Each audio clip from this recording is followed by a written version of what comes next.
Šį klausimą pristato Krekenavos, kai norisi mėsos produktų linija, tai išskirtinė produkcija, kurioje mėsos procentas nepaprastai didelis. Žinau, labai sunku galvoti, kai nėra mėsos, todėl Krekenavos, kai norisi mėsos produktų linija apdovanos jūs dešrelių pilnais mėsos rinkiniais, bet jeigu atsakysi teisingai, jeigu ne, po dešrą, o gal ir daugiau, gaus Rokas ir Mantas. Dėmesio klausimas. Kaip reikia kepti mėsą, jau taip kaip norėt, kad išorėje susidarytų traški plutelė, bet pati mėsa išliktų minkšta ir sultinga. A. Naudoti atvirkštinio kepimo techniką. B. Naudoti konfitavimo techniką. C. Trumpai kepti karščiausioje orkaitės dalyje. Jo. Bet aš suprantu klausimą, bet nesuprantu variantų. Naudoti atvirkštinio kepimo techniką. Mindaugai, labai norėčiau tau padėti, bet nežinau, kas yra konfitavimas. Ir nežinau, kaip atvirkštinis kepimas, ta prasme, įdedi į keptą, iš šviežio. Tai vidus sudegęs, išorė žalia. Pavyzdžiui, yra žąsies arba anties konfitas, tai būna šiaip tai išvirtai. Naudoti konfitavimo techniką, gal greitai verda ant kažkokių, nežinau, greitpodėje. Bet čia nevirimas, čia kepimas yra. Tik tai tyliau. Kas yra atvirkštinis kepimas, neįsivaizduoju. Nežinau, kas yra atvirkštinis, aš žinau, kaip aš kepu steiko mėsą, neturiu tų įmantrių variantų, kurie lauke yra pastatomi ar balkonuose, kas negalima, beje, šiukštų.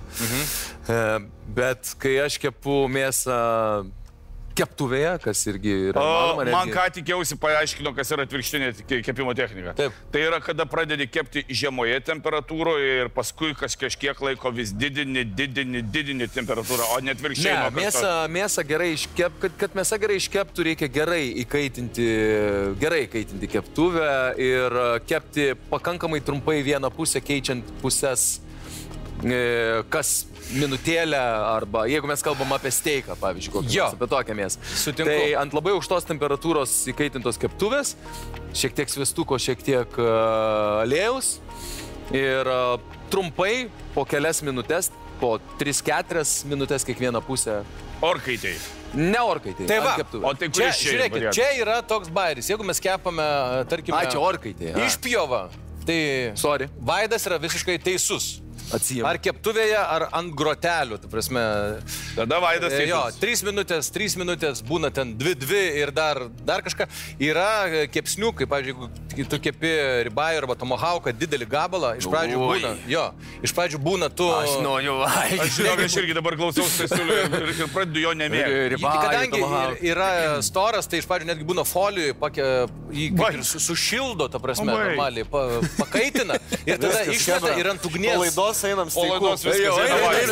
Ir tada primuša galutinai, nužudo tą pačią mėsą ant didžiulės ugnies, netgi ant liepsnos. Kas yra karščiausia orkaitės dalis apskritai? Kuri yra karščiausia? Šiaip tai turėtų būti bet kur. Viršui turbūt greičiausia, nes karštis yra viršuje. Jeigu fizika, nežinau kaip čia orkaitį. Jeigu neįjungi to ventiliatoriaus. Kaip reikia kepti mėsą, kad išorės darytų traški plutelė, bet pati mėsa minkšta ir sultinga. Naudoti konfitavimo techniką, nežinau kas tai yra. Konfit, man atrodo, kad tai yra toks tiesiog išvirti praktiškai. Aš sakyčiau, kad logiškiausias yra A variantas, iš pradžių duodi sušilt mėsytei, jį viduje visa perina šiluma, pasibūna ir tada jau šauni ant didelės ugnies, padarai plutą, o viduje yra rausvumas toks. Galiu fiksuoti. Nežinau, Vaidai, tu... Klausyk, viskas ok. Jeigu tu neatsakysi teisingai, tai kas konfitavimo, nežinau, taip, aš liksiu durnas, teisingai. O karščiausio orkaitės dalyje man skamba irgi blogai. A variantas. A variantas. Dėmesio. Variantas A. Ir dešra atitenka. Teisingas atsakymas, parodykit. Kiekviena šeimininkė svajoja, kad jos pagaminti patiekalai būtų skanūs ir sulauktų daug komplimentų. Jei jūs laukiate svečių, galime garantuoti, kad juos tikrai nudžiuginsite minkštu, sultingu ir iš viršaus gerai apskrudusiu kepsniu. Nežinote, kaip tokį pagaminti? Nenusiminkite. Tai tikrai paprasta. Tai reikia naudoti atvirkštinio kepimo techniką. Iš pradžių mėsą lėtai kepkite žemoje temperatūroje. Tuomet padidinkite temperatūrą ir kepsnį dar kurį laiką, tačiau ne per ilgai palikite orkaitėje. Nebejojame, kad jums patiks tiek vaizdas, tiek kvapas, tiek skonis. Teisingas atsakymas. Jau, Vaidai. Nu, tu mėsgalių meistras esi. Mėsgalių kai tu. Malonus užsiėmimas. Padovanok, žmonėm. Padovanok. Tegul pasidalina. Pasidalink. Padovanok Jūs mokat jiems puikiai tą dalyti, dešrą. prašom. Ir dar gėlių.